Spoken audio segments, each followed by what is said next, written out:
And down here in the bottom right-hand corner of the map, in Tomb Valley, we have our red Protoss player from FXO switching his color because he lost last game and is dissatisfied. It's TSL. I know that's the only reason that happened, not because they just happened to choose those colors. Here in the top left-hand corner, we have from Team SCV Life, our blue Zerg player, winner of the last game, trying to tie things up. It's HyuN. And HyuN actually coming back a little bit on that last game, trying to tie it up here. He basically, you know, just hit with a nice speed attack. He said, look, I'm over here. Look, I'm over there. Now I'm over here again. And basically TSL didn't know where to look. Yeah. He said to look too many places. You told me to look over here, but you really wanted me to look over here. Yeah, what's that about, HyuN? Yeah. Trying to trick me and kill me with your lings and your roaches. It's like he's trying to win this game. I know. Some people. Jeez. Okay, so... You know who wasn't trying to win a game would be Team Curse and Team Dignitas from League of Legends, but... If you guys, StarCraft community, don't know what happened, there was some match fixing between teams over the weekend, so... That whole thing is still just too messy and vague to comment on, but... there was a situation, I'll put it that way. But so. Another thing that happened this weekend is Guild Wars 2 pre-launch. And I'm a little sad because Kevin didn't play with me. I don't have the game. I'm sorry. I know, I'm sad because now I have all these new, fresh video game references that I want to share with the world. And I'll be like, oh, yeah, this is kind of like that time in Guild Wars where da-da-da. And you're going to be like, I don't know what you're talking about. So if I pick up the game right now, I can start playing today? Yeah. Well, actually, I don't know. Maybe I'll have to. I have no idea. Okay. Because it was a pre-order. Yeah. The game officially comes out. Yeah, today actually. No, today's the launch. So the pre-launch was Friday evening. So you can actually play. Maybe I'll have to play with you guys then. So okay. So background for everyone out there. Everyone was like, "Yeah, we're gonna play this game, Star Wars: The Old Republic. It's gonna be awesome." And I was like, "Oh, I've never played an MMO before. You know, they weren't really my game types. I don't have anything against them." And they're like, "No, you got to play, Kevin. You got to play, Kevin." So I did. I'm the only person to hit the end game content. So I'm a little iffy on MMOs right now in this office, I just have to say. I think that's less of a commentary on the people in our office. I did not ever have the intention of playing Star Wars, and really I didn't. Good blocking, by the way. Yeah. But I think it's a testament toward the game itself that no one managed to make it to the end game content before quitting. Because we play video games every single day after work, whether it's LOL, StarCraft, Shoot Mania, whatever it is, we're going to be playing games. So if they didn't last long enough on a game, that's something's wrong. Because they're gamers, like everyone here. We work with games all day long and go home and get on our group Skype chat and say, games? Games? Anyone games? Yep. Yeah. Yeah, I say that all the time. So everyone does. Yep. Well, HyuN actually had his bases blocked for a pretty long period of time. TSL did an effective job dropping down a pylon here, immediately scooting over to the third and denying that for quite a while. So it was about the 4-minute, 10-second mark that, or a little bit, maybe a bit sooner than that, but right around 4 minutes just beforehand before HyuN was able to drop down any subsequent hatcheries. So he's been effectively blocked by TSL. TSL going to lose the probe in the middle of the map. He's got a nice solid wall coming up back at home. Okay, this game is starting to form up a little bit like we saw on Daybreak, where it's just a little bit more passive, it seems, but we'll see which direction HyuN wants to take it after he gets a lot more drones out. He tends to, like you said, have that build this unit, then build this unit, then build this unit mentality. So with 2 hatches coming up at once, I'm sure he's just going to drone. Yeah, interesting to note as well that you know, TSL once again for the now 4th game in a row has decided to bypass quick +1 weapons before warp gate technology gets started or anything like that. I mean, it's a pretty common thing a lot of Protoss players do, and TSL just not going down that route. He's reserved himself for tech a few times, and we'll see if that's going to be the case here, but as of yet, just saving up a bunch of Stalkers. That's right, and you know the Stalkers are really useful. We've seen him run in and kill a couple of drones before. We've seen him mess with queens and basically force HyuN to do things maybe he doesn't want to do. The link count is actually steadily rising for HyuN. I'm not sure if he's ever going to do one big push or something like that, but he does have enough to deal with a Zealot Stalker combo if it were to show up. He does really want to take over this Xel'Naga Tower, it looks like. That was a really impressive job. I don't know if you saw there from TSL. He actually, a bunch of Lings were coming at him, plenty enough that were going to kill him. He backed and up. He actually targeted out the 2 Lings that were critically hurt there, took down a third one, and started to kind of shift away from the 4th as he was running out of there. So it was really, really clever stuff. Oh, wow, this probe goes down. That actually sets back TSL a little bit. He's got to get another one all the way out and around to finish off that wall, and it gives HyuN an opportunity to try and get in there and potentially deny the space. Yeah, TSL has to back out of there with the Stalker just kind of kiting the whole way out. Well, HyuN actually sensing blood in the water just started 18 more Lings. This is kind of a reversal of what we saw in the last game where TSL showed up with a Zealot and a Stalker to kill off some drones. This time HyuN says, I'm going to produce a couple of attacking units early on and try to do the same thing to you. Exactly. I mean, he was able to get in there before that wall was finished, and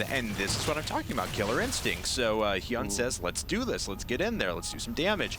And very nice job by TSL. He is going to full wall this off. He may take a little bit of damage up at the front, but he'll have to cycle some units over pretty quickly. Wow, HyuN has the potential to do some very real damage here. Yeah, that Stalker barely escaped, and if he runs back in to try and defend this third, I think he will go down. Look at this TSL spending a lot of minerals here, trying to keep everything up and running. If he can kill that pylon. Oh, and he didn't cancel the gateway, so that's actually 150 resources lost. And the Zerglings are coming through. Oh, 2 sentries warped in. They can drop force fields, but they're not the cleanest ones, and these Lings can still get in and kill both sentries. Now he's forced to respond with those injured units from earlier, and there are enough Lings here to at least pick off the sentries. HyuN off to an incredible resources lost advantage, and he's going to kill the last Stalker as well. He's still got 4 or 5 Lings. The last Stalker, oh, dragging him into the cannon is a great move, and wow, barely keeps that Stalker alive. Impressive. But yeah, as we can see, TSL's lost almost double the amount of resources than his opponent has.